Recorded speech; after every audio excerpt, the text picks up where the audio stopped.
অবশেষে মুখ খুললেন তিনবারের সভাপতি মিশা সওদাগর, জানালেন শিল্পী সমিতির নির্বাচন না করার কারণ। আলোচনায় থাকতেই শিল্পীদের নিয়ে আপত্তিকর মন্তব্য করেন ওমর সানি, বললেন হাসান জাহাঙ্গীর।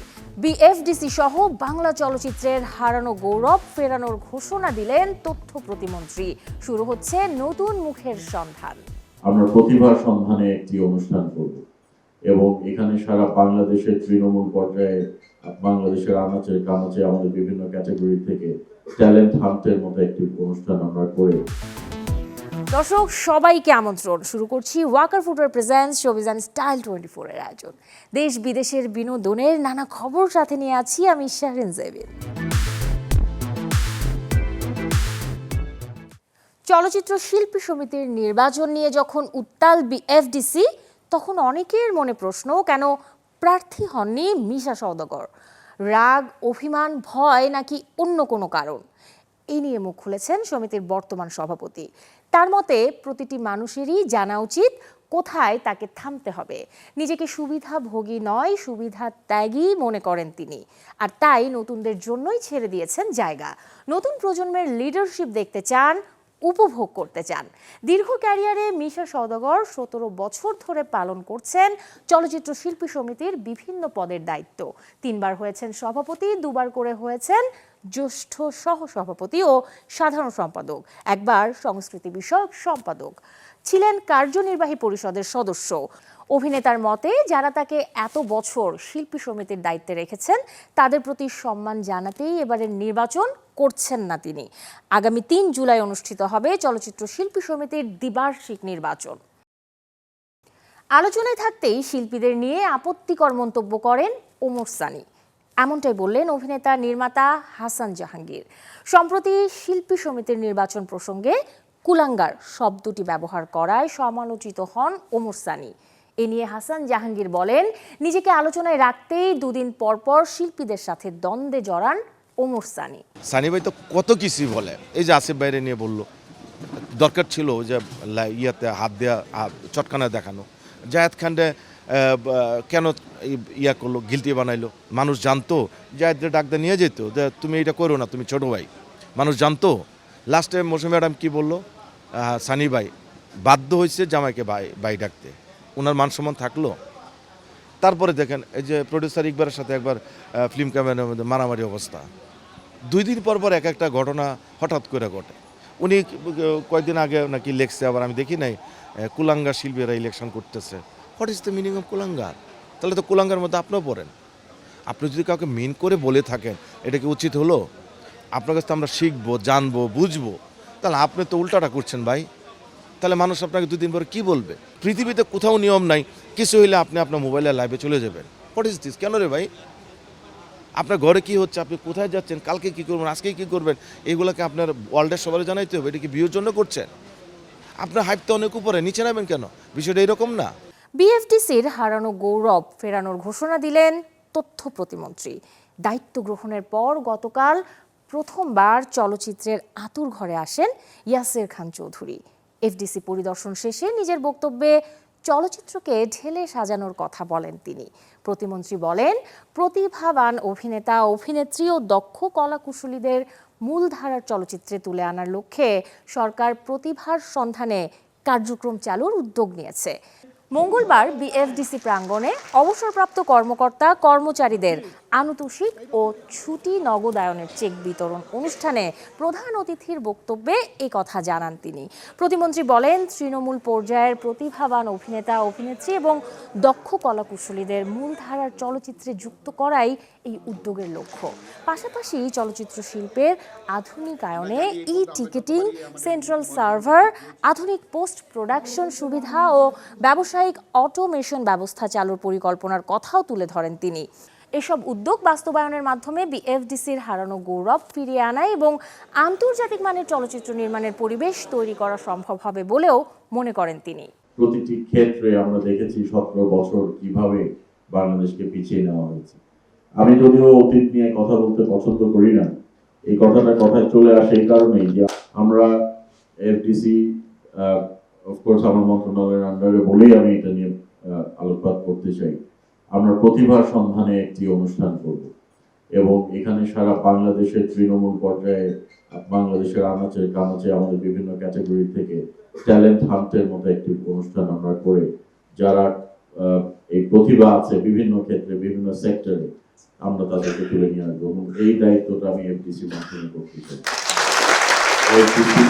এবং বাংলাদেশ টেলিভিশনের যৌথ উদ্যোগে এবং যৌথ প্রচেষ্টায় যৌথ ইয়েতে এই কাজটা ইনশাল্লাহ আমরা সম্পাদন করতে পারবো। এক যুগেরও বেশি সময় ধরে পারফর্ম করছেন ব্যান্ড ওয়ারফেজের হয়ে, পাশাপাশি এক দশক ব্যস্ত আছেন নিজের তৈরি ব্যান্ড এমএনবি নিয়ে। বলছি শিল্পী মিজানের কথা। সঙ্গীতের বর্তমান অবস্থার সাথে তার দুই ব্যান্ডের ব্যস্ততা নিয়ে চ্যানেল 24 এর সাথে কথা বলেছেন মিজান ও তার ব্যান্ড এমএনবি।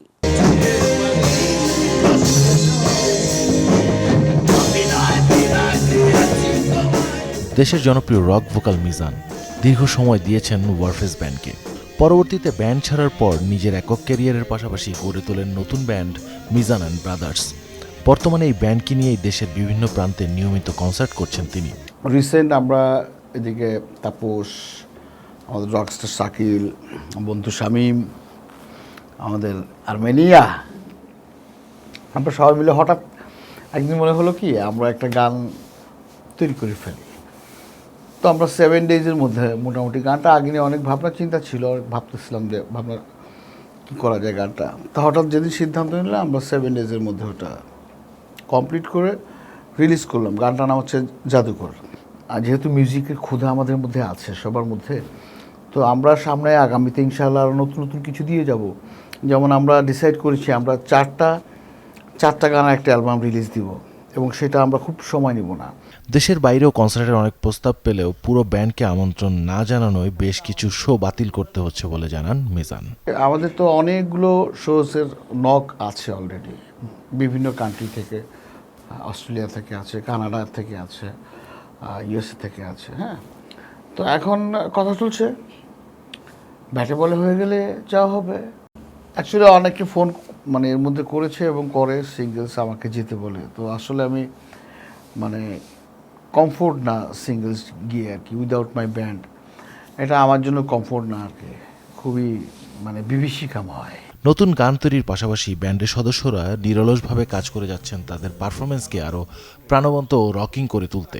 আমি লাকি যে ওদের সবার সাথে এত সুন্দর করে, আসলে মিউজিক প্লাস ম্যানেজমেন্ট একটু টাফ হয়ে যায়, তারপরেও আমার প্রতি ওদের যে একটা বিশ্বাস, ভালোবাসা, আর ওদের প্রতি আমার যে ভালোবাসা, আমি ওইভাবে চেষ্টা করতেছি ভালো কিছু করার জন্য। চেষ্টা করছি আর কি, যে যতটুকু কাভার দেওয়া যায় আর কি, সাউন্ড টাউন সব কিছু মিলিয়ে। আর একজন গিটারিস্ট থাকলে ওই গিটারিস্টটা সাইকোলজিক্যালি অনেক টেনশন ফ্রি থাকে, তার উপরে একটা রেসপন্সিবিলিটি থাকে, তো তখন আমি আমার ফুলেস্ট দিতে পারি আর কি। আমরা একই সাথে যে মিউজিকটা করছিলাম মাঝখানে গ্যাপ পড়েছে, ভাইয়ের সাথে আসার পরে সেই মিউজিকটা আবার করতে পারছি, রক মিউজিক। হ্যাঁ, অবশ্যই এটা অনেক বড় এক্সাইটমেন্ট। নতুন নতুন কম্পোজিশনের মাধ্যমে পুরনো জনপ্রিয় গানগুলোকে নতুন আঙ্গিকে শ্রোতাদের সামনে উপস্থাপন করছে ব্যান্ড এমএনবি। প্রতিটি কনসার্টেই দর্শক শ্রোতাদের জন্য থাকছে ভিন্নধর্মী আয়োজন ও চমক।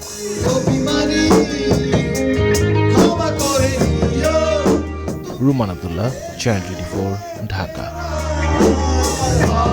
দর্শক, এবারে 1 মিনিটে জেনে নেব দেশ বিদেশের বিনোদনের কিছু খবর। প্রথমবারের মতো একসঙ্গে অভিনয় করছেন দেশের 3 কিংবদন্তি অভিনয়শিল্পী দিলারা জামান, আবুল হায়াত ও ডলি জহুর। দাদি ভয়ঙ্কর শিরোনামে যে নাটকটি পরিচালনা করেছেন রাহাত কবির। ভারতের রাষ্ট্রপতি ভবনে আয়োজিত পদ্ম পুরস্কার 2026-এর দ্বিতীয় বিনিয়োগ অনুষ্ঠানে পদ্মভূষণ সম্মাননা গ্রহণ করেছেন মালায়ালাম অভিনেতা মাম্মুটি এবং কণ্ঠশিল্পী আলকা ইয়াগনিক। পাশাপাশি পদ্মশ্রী পেয়েছেন অভিনেতা ও নির্মাতা আর মাধবন। নারী ক্রিকেটারদের জন্য আন্তর্জাতিক ক্রিকেট কাউন্সিল প্রণীত নতুন মাতৃত্বকালীন নীতিকে ঐতিহাসিক ও যুগান্তকারী পদক্ষেপ বলে অভিহিত করেছেন বলিউড অভিনেত্রী দীপিকা পাডুকোন। তিনি বলেন, এই উদ্যোগ নারী ক্রীড়াবিদদের ক্যারিয়ার ও মাতৃত্বের মধ্যে ভারসাম্য বজায় রাখতে গুরুত্বপূর্ণ ভূমিকা রাখবে। দীর্ঘদিনের দূরত্বের পর আবারও একসঙ্গে রিয়েলিটি শোয়ে হাজির হচ্ছেন বলিউড অভিনেতা রাম কাপুর এবং প্রযোজক একতা কাপুর। মঞ্চে উষ্ণ আলিঙ্গন ও পারস্পরিক সম্মান প্রদর্শনের মাধ্যমে পুরনো মনোমালিন্য অনেকটাই কেটে গেছে বলে ধারণা করছেন ভক্তরা। জগন্নাথ বিশ্ববিদ্যালয়ের সঙ্গীত বিভাগের উদ্যোগে ও বাংলাদেশ সরকারের সংস্কৃতি বিষয়ক মন্ত্রণালয়ের সহযোগিতায় আজ শুরু হয়েছে 2 দিনব্যাপী 5ম সঙ্গীত উৎসব। এবারের বিষয় রবীন্দ্র নজরুল। আজ সকালে জগন্নাথ বিশ্ববিদ্যালয়ের কেন্দ্রীয় মিলনায়তনে হয় 2 দিনের এই আয়োজনের উদ্বোধন। অনুষ্ঠানে প্রধান অতিথি ছিলেন সংস্কৃতি বিষয়ক মন্ত্রণালয়ের মন্ত্রী নিতাই রায়চৌধুরী। উপস্থিত ছিলেন জগন্নাথ বিশ্ববিদ্যালয়ের উপাচার্য অধ্যাপক ডক্টর মোহাম্মদ রইসউদ্দিন, বাংলা একাডেমির মহাপরিচালক অধ্যাপক ডক্টর মোহাম্মদ আজম, রবীন্দ্র বিশ্ববিদ্যালয়ের উপাচার্য ডক্টর তাহমিনা আক্তার সহ আরও অনেকেই। জগন্নাথ বিশ্ববিদ্যালয়ের সঙ্গীত বিভাগের চেয়ারম্যান ডক্টর অনিমা রায়ের সভাপতিত্বে অনুষ্ঠানে ছিল আলোচনা, সম্মাননা আর নৃত্য সঙ্গীত সহ সাংস্কৃতিক নানা পরিবেশনা। দেশে রবীন্দ্র নজরুল চর্চা সহ বৈচিত্র্যময় সাংস্কৃতিক কর্মকাণ্ড বাঁচাতে এমন আয়োজনের ধারা অব্যাহত থাকবে বলে জানান অতিথিরা। এই সঙ্গীতকে আমাদের সর্বোচ্চ ইয়েতে আনতে হবে। আমরা সেই হাসন রাজার গান, সেই শাহ আব্দুল করিম, রাধা রমন, বিজয় সরকার, লালন শাহ, সমস্ত কিছুকে আমরা পুনরুজ্জীবিত করতে চাই, মানে আমরা সেটাকে তুলে ধরতে চাই। কিছু কিছু ক্ষেত্রে রবীন্দ্র চর্চা হলেও নজরুলকে আমাদের জাতির শত্রু হিসাবেই অনেকটা আখ্যায়িত করা হয়েছিল। অথচ কবি নজরুল আমাদের জাতীয় কবি, আমাদের জাগরণের কবি, আমাদের আস্থার কবি, আমাদের অস্তিত্বের কবি, আমাদের সব কিছুর কবি, অথচ তাকে কিন্তু বাদ দিয়ে দেয়া হয়েছিল। আজকের এই উৎসবে রবীন্দ্র এবং নজরুল উভয়কে একত্রিত করে আমাদের জাতিসত্তার বিকাশে যেন আমরা সামনে এগিয়ে যেতে পারি, আমাদেরকে সেই দিক নির্দেশনাটুকু যথার্থ অর্থেই আমাদের সংস্কৃতি মন্ত্রণালয় প্রদান করে। দীর্ঘ 15 বছরের যাত্রার ইতি ঘটল। ভারতীয় চ্যানেল জি বাংলার জনপ্রিয় অনুষ্ঠান দিদি নাম্বার 1 থেকে বাদ পড়লেন রচনা ব্যানার্জি। তার জায়গায় নতুন সঞ্চালক হয়েছেন টলিউডের আরেক অভিনেত্রী স্বস্তিকা মুখার্জি। জানা গেছে অনুষ্ঠানটি নতুনভাবে সাজানোর সিদ্ধান্ত নিয়েছে কর্তৃপক্ষ, যার অংশ হিসেবে পরিবর্তন এসেছে উপস্থাপনায়। যদিও এতে চ্যালেঞ্জ ছুড়ে দিয়েছেন অভিনেত্রী। রচনার মতে আজ যে অবস্থানে দিদি নাম্বার 1 পৌঁছেছে এর পেছনে তার দীর্ঘদিনের পরিশ্রম ও অবদান রয়েছে। তার জন্যই ঘরে ঘরে পৌঁছেছে এই শো। আর তাই চ্যানেল কর্তৃপক্ষকে প্রমাণ করে দেখাতে হবে রচনা ব্যানার্জির পরিবর্তন কেউ হতে পারে। এদিকে সঞ্চালনার দায়িত্ব পেয়ে বেশ উচ্ছ্বসিত স্বস্তিকা। অনুষ্ঠানের ঝলক প্রকাশের পর তিনি বলেন, সবসময়ই সেরাটা দেওয়ার চেষ্টা থাকে তার। এই অনুষ্ঠানের সব দর্শক নতুন মৌসুম উপভোগ করবেন বলেও মনে করেন তিনি। প্রকাশ্যে এলো দেব পরিচালিত প্রথম ছবি দেশু 7-এর প্রথম পোস্টার। দুর্গাপূজায় মুক্তির অপেক্ষায় থাকা এই সিনেমাটির প্রথম ঝলকেই মিলেছে অ্যাকশনের পাশাপাশি দেব ও শুভশ্রীর রসায়ন। প্রকাশ পাওয়া পোস্টারে দেখা যায় ধ্বংসস্তূপে ভরা একটি অস্থির পরিবেশের মাঝখানে উল্টে থাকা একটি গাড়ির ওপর দাঁড়িয়ে আছেন দেব ও শুভশ্রী গাঙ্গুলি। চারিদিকে ধোঁয়া, আগুন আর বিশৃঙ্খলার আবহের মধ্যেও দুজনের ঘনিষ্ঠ মুহূর্তের গল্পে প্রেম ও আবেগের উপস্থিতির ইঙ্গিত দিচ্ছে। পোস্টারে দেবকে কাঁধে রাইফেল এবং রক্তমাখা পোশাকে দেখা গিয়েছে, যা তার চরিত্রের অ্যাকশন ঘন দিকটি তুলে ধরে। অন্যদিকে শুভশ্রীর সাদা পোশাকেও রক্তের দাগ, যা গল্পে রহস্য যোগ করেছে। 2 বছর পর বলিউডের পর্দায় ফিরছেন শ্রদ্ধা কাপুর। ইথা শিরোনামের যে ছবিটি পরিচালনা করেছেন লক্ষণ উতেকর। সিনেমায় কিংবদন্তি মারাঠি তামাশা শিল্পী ভিতাবাই নারায়ণ গাঁওকরের চরিত্রে দেখা যাবে তাকে। 2 মিনিট 18 সেকেন্ডের টিজারে ইথার রূপে পর্দায় হাজির হয়েছেন শ্রদ্ধা কাপুর, যিনি তার অভিব্যক্তি, নৃত্য এবং মঞ্চ উপস্থিতির মাধ্যমে চরিত্রটিকে তুলে ধরেছেন। ছবিতে মহারাষ্ট্রের জনপ্রিয় লোকশিল্প তামাশা ও লাভনি সংস্কৃতির আবহ ফুটিয়ে তোলা হয়েছে। নির্মাতাদের প্রকাশ করা পোস্টারে ঐতিহ্যবাহী সাজে শ্রদ্ধাকে দেখা গিয়েছে, যা চরিত্রটির বর্ণাঢ্য শিল্প জগতের ইঙ্গিত দেয়। ম্যাডুক ফিল্মসের প্রযোজনায় নির্মিত ইথায় শ্রদ্ধা কাপুরের পাশাপাশি গুরুত্বপূর্ণ চরিত্রে আরও আছেন রণদীপ হুদা ও মোহাম্মদ জিশান আইয়ুব। দর্শক, এবারে হলিউড মুভি আপডেট। মুক্তির অপেক্ষায় আছে ডিস্টোপিয়ান সায়েন্স ফিকশন ঘরানার সিনেমা Clara and the Sun. Taika ওয়াতিতির পরিচালিত যে ছবিটি প্রেক্ষাগৃহে আলোর মুখ দেখবে আসছে 23 অক্টোবর। নোবেলজয়ী সাহিত্যিক কাজুও ইশিগুরোর নামের জনপ্রিয় উপন্যাস অবলম্বনে নির্মিত ক্লারা অ্যান্ড দ্য সান ছবিতে জেনা অর্টেগাকে দেখা যাবে ক্লারা চরিত্রে, যে কিনা একটি সৌরশক্তি চালিত রোবট, যার উদ্দেশ্য মানুষের একাকিত্ব দূর করা। গল্পে অ্যামি অ্যাডামস অভিনীত এক মা তার অসুস্থ মেয়ে জোসির জন্য ক্লারাকে নিয়ে আসেন। এরপর প্রযুক্তি, আবেগ এবং মানবিক বন্ধনের জটিল এক যাত্রা শুরু হয়, যা ছবির মূল কাহিনীকে এগিয়ে নিয়ে যায়। ক্লারা অ্যান্ড দ্য সান ছবিতে আরও অভিনয় করেছেন মিয়া থারিয়া, অ্যারন মার্ফি এবং স্টিভ ব্লুসেমি। দর্শক, এতক্ষণ ছিলাম বিনোদনের নানা খবরে। এবারে জীবনযাপনের গল্প দেখব, লাইফস্টাইলের কিছু আপডেট। যারা ভ্যাকেশন প্ল্যান করছেন তারাই জানেন ঘুরতে যাওয়ার উপযুক্ত পোশাকের গুরুত্ব। হোক সবুজের সমারোহ কিংবা সমুদ্রের নীল জলরাশি, সবখানেই চাই মানানসই নানা রঙের এক্সক্লুসিভ পোশাক, যা হবে আরামদায়কও বটে। এমন সব কালেকশন নিয়ে রাজধানীর নূরজাহান মার্কেটে জমে উঠেছে ভ্যাকেশন ওয়্যারের বেচাকেনা। রঙিন প্রিন্ট, ঢিলে ঢালা কাট আর আরামদায়ক কাপড়, দোকানের এক একটি র্যাকে যেন সাজানো আছে ভ্রমণের গল্প। Gown, long frock, মিডি, kimono style dress থেকে শুরু করে ক্যাজুয়াল আউটফিট, সব মিলিয়ে বৈচিত্র্যে ভরপুর নূরজাহান মার্কেটের ভ্যাকেশন কালেকশন। সাধ্যের মধ্যে দাম হওয়ায় শিক্ষার্থী থেকে শুরু করে চাকরিজীবী বিভিন্ন শ্রেণী পেশার ক্রেতাদের ভিড় দেখা যাচ্ছে দোকানগুলোতে।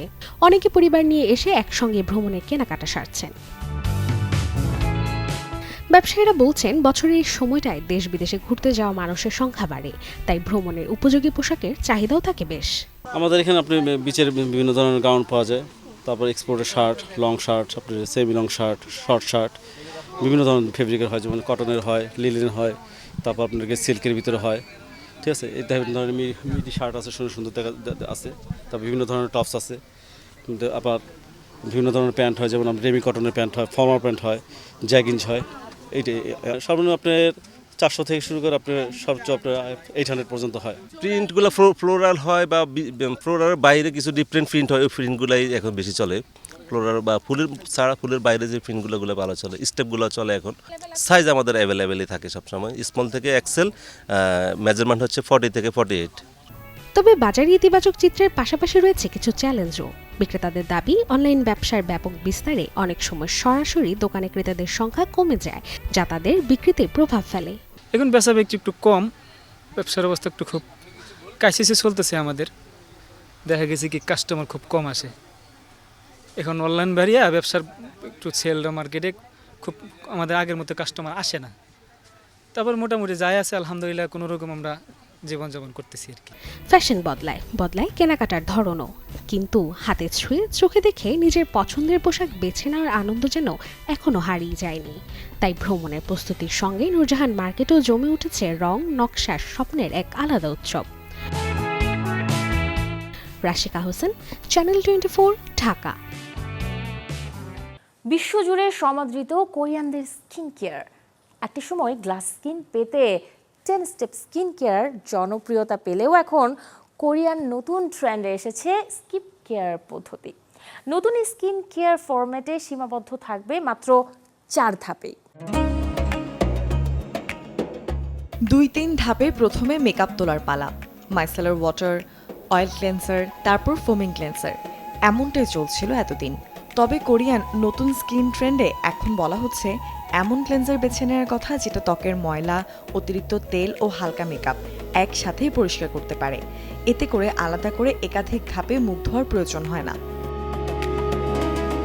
অনেকে আবার সকালের দিকে শুধু তেল বা ক্লেন্সিং অয়েল দিয়ে চেহারা পরিষ্কার করার উপরও জোর দিচ্ছেন, এতে করে ত্বক আর্দ্রতা ধরে রাখতে পারবে। দিনের আলোয় এমন একটি ময়শ্চারাইজার বেছে নেওয়া ভালো যা একই সাথে ত্বককে আর্দ্র রাখবে, সূর্যের ক্ষতিকর রশ্মি থেকে দেবে সুরক্ষা, ফলে আলাদা করে সানস্ক্রিন ব্যবহারের ঝামেলা কমে যাবে। ত্বকের প্রধান সমস্যাকে লক্ষ্য করে একটি সিরাম ব্যবহার করাই যথেষ্ট। শুষ্ক, নিস্তেজ ভাব, বয়সের ছাপ বা ব্রণের মতো যে সমস্যা বেশি গুরুত্ব পাচ্ছে, সেই অনুযায়ী সিরাম নির্বাচন করলে অপ্রয়োজনীয় পণ্যের ব্যবহার এড়াতে পারবেন। রাতে ত্বকের পুনরুদ্ধার ও পুষ্টির জন্য একটি উপযোগী নাইট ক্রিম ব্যবহার করা যেতে পারে। এটি ঘুমের সময় ত্বককে মেরামত এবং আর্দ্র রাখতে সাহায্য করে। স্কিপ কেয়ার বেশি পণ্যের বদলে কার্যকর পণ্য বেছে নেওয়ার কথা বলে, পাশাপাশি সময় বাঁচায়, খরচও কমায়। চলতি ধারা অনুসরণের বদলে ত্বকের প্রকৃত প্রয়োজনকে গুরুত্ব দেয়, কারণ অনেক সময় ত্বকে বাড়তি জিনিসের ব্যবহারে স্বাভাবিক ভারসাম্য নষ্ট করে দেয়, যাকে বলা হয় ত্বকের ড্যামেজ ব্যারিয়ার। ফলে রূপচর্চা করলে লাভের বদলে ক্ষতির সম্ভাবনায় বাড়ে। Desk report, channel 24। পুরনো ফোন নিয়ে মন খারাপ? আপনার মন ভালো করে দেবে গুগলের নতুন অ্যান্ড্রয়েড আপডেট ফিচার। হ্যাঁ দর্শক, গুগল এমন কিছু এলিয়ান লেভেলের এআই আর মাল্টিটাস্কিং ম্যাজিক নিয়ে এসেছে যা ফোনকে দেবে নতুন মাত্রা। জানাবো অ্যান্ড্রয়েড 17-এর সিক্রেট ফিচারগুলো যা পাল্টে দেবে আপনার প্রতিদিনের টেক লাইফ। যারা অ্যান্ড্রয়েড অপারেটিং সিস্টেম ব্যবহার করেন তাদের জন্য টেক জায়ান্ট গুগল এনেছে নতুন আপডেট অ্যান্ড্রয়েড 17। নতুন আপডেটে মোবাইলে চ্যাট করার পাশাপাশি ভিডিও দেখা যাবে সমান তালে। সবচেয়ে আকর্ষণীয় ফিচার বাবলস, যার মাধ্যমে যে কোনো অ্যাপকে ফ্লোটিং উইন্ডোতে চালানো যাবে, ফলে একই স্ক্রিনে ব্যবহার করা যাবে একাধিক অ্যাপ। কন্টেন্ট ক্রিয়েটরদের জন্য এসেছে নতুন সুবিধা। স্ক্রিন রিঅ্যাকশনস ফিচারের মাধ্যমে সেলফি ক্যামেরায় ভিডিও এবং স্ক্রিন একসঙ্গে রেকর্ড করা যাবে। ফেসবুক, টিকটককে টার্গেট করেই মূলত এই ফিচার আনা হয়েছে।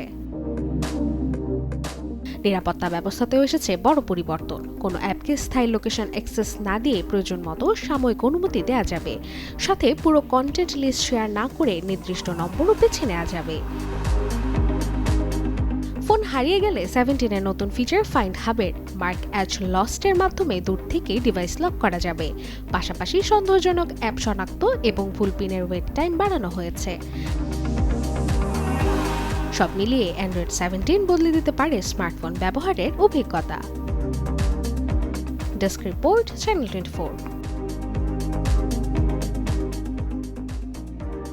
এমন অনেকেই আছেন যাদের মুখে বারবার হয় ঘা। মূলত নির্দিষ্ট কিছু খাবার বাড়িয়ে দেয় মুখের এই ঘা হবার প্রবণতা। আর তাই নির্দিষ্ট কিছু খাবার এড়িয়ে চললেই মুখে ঘা হওয়া থেকে বাঁচা সম্ভব। দর্শক, জানাবো খাবারের সেই তালিকা। অনেকেরই হুটহাট মুখে ঘা হয়। চিকিৎসা বিজ্ঞানের ভাষায় একে বলা হয় অ্যাপথাস আলসার। এই সমস্যায় কথা বলা বা খাবার চিবানো তো দূরে, পানি গিলতেও তীব্র যন্ত্রণা হয়। চিকিৎসকরা বলছেন আমাদের প্রতিদিনের কিছু খাদ্যাভ্যাসেই মুখে বারবার ঘা হওয়ার প্রবণতা বাড়িয়ে দেয়। সুস্থ থাকতে নির্দিষ্ট কিছু খাবার খাওয়ার ক্ষেত্রে আজই সাবধান হওয়া জরুরি। লেবু, কমলা, মাল্টা, আনারস, কামরাঙা বা আঙুরের মতো ফল স্বাস্থ্যের জন্য ভালো হলেও মুখের ঘায়ের বড় শত্রু। এগুলোতে থাকা সাইট্রিক অ্যাসিড মুখের ভেতরে নরম আস্তরণে তীব্র জ্বালাপোড়া তৈরি করে এবং ক্ষত সহজে শুকোতে দেয় না। বাঙালি খাবারে ঝাল এবং মশলার আধিক্য থাকে, তবে মুখের ঘা এড়াতে অতিরিক্ত মরিচ, গরম মশলা বা চড়া ঝালের তরকারি পুরোপুরি পরিহার করতে হবে। এগুলো আলসারের প্রদাহকে কয়েক গুণ বাড়িয়ে দেয়। মুখের ভেতর ঘা থাকা অবস্থায় চিপস, টোস্ট বিস্কুট, বাদাম বা চানাচুরের মতো শক্ত এবং ধারালো খাবার চিবানো বিপজ্জনক। এগুলো খাওয়ার সময় সংবেদনশীল ক্ষতের উপর ঘষা লেগে রক্তপাত হতে পারে এবং ছড়াতে পারে ইনফেকশন। টমেটো এবং টমেটো সসে উচ্চ মাত্রায় অ্যাসিড থাকে। এছাড়া বাজারে প্রচলিত বিভিন্ন কোমল পানীয় বা সোডাতে থাকা কেমিক্যাল মুখের ভেতরের টিস্যুকে ক্ষতিগ্রস্ত করে, যা ঘা হওয়ার পথ সুগম করে। গবেষণায় দেখা গেছে কফিতে থাকা ক্যাফেইন এবং চকলেটে থাকা বেশ কিছু উপাদানও অনেকের শরীরে অ্যালার্জিক রিয়াকশন তৈরি করে। এর ফলেও মুখে বারবার আলসার দেখা দিতে পারে। তাই মুখে ঘা হলে এসব খাবার খাওয়া থেকে থাকতে হবে সতর্ক। Desk report, channel 24। এই ছিল আজকের Walker footwear presents showbiz and style 24-এর আয়োজনে। বিনোদন ও লাইফস্টাইলের সব খবর জানতে ভিজিট করুন আমাদের ফেসবুক পেজ এবং ইউটিউব চ্যানেলে। কাল ঠিক একই সময়ে আবারও দেখা হবে। সেই পর্যন্ত সবাই ভালো থাকুন, আর দর্শক অবশ্যই চ্যানেল 24-এর সাথেই থাকুন।